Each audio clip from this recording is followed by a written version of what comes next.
गत किछुदिन तले गजपति जिला नुआगढ़ ब्लक तथा आर उदयगिरी थाना अधीन रुबुड़ी सिंह प्राथमिक विद्यालय खेलुवा बेले पाचेरी भुशुड़ी दुई छात्री जीवन चली जाता। जड़े चतुर्थ श्रेणी में पाठ पढ़ुवा बेले अन्य जड़े पंचम श्रेणीर छात्री थे। एने भीम आर्मी पक्षर एक प्रतिनिधि दल गजपति जिलापाल को भेटी तुरंत मृत दुई छात्री को न्याय प्रदान पर दाबीपत्र प्रदान कर।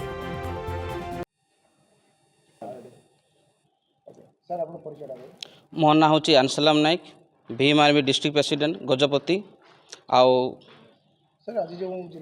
आज्ञा नुआगढ़ ब्लॉक अनुस्थित जो रुबुड़ी सिंह ग्राम में सरकारी प्राथमिक जो विद्यालय देड़ू शिशु जो मृत्युवरण करिसेंती कहार अवहेला हेतु ना प्रधान शिक्षक अवहेला थिला ना कंट्राक्टर किसी इश्यू थिला ना आउ बीओ आउ डीओर कौन अवहेला हेतु जो दुईटी शिशु मरीछंती ता उपरे पदक्षेप नेबापी आउ शिशु को जो क्षतिपूरण सठिक भाव दि जाऊ बोले आम मेमोरेंडम देचु आउ जो आरटीआई आम आज देचु आरटीआई मागिचु जोटा कि सठिक प्रमाणपत्र आमको दि जाऊ ए जांच करा जाऊ।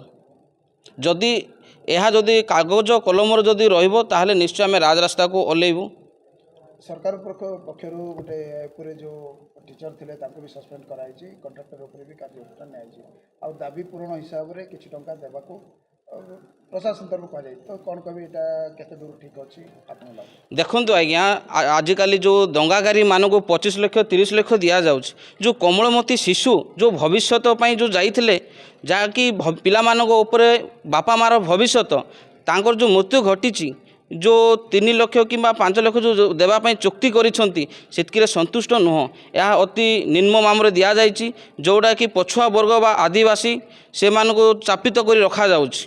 तो जदि यह आग को अधिक मात्रा जोड़ा कि प्रযোज्य भाव जदि न देवे ताहले आमे आग को निश्चय पड़ू और राजरास्ता को ओल्लैबुनि सुनिश्चित।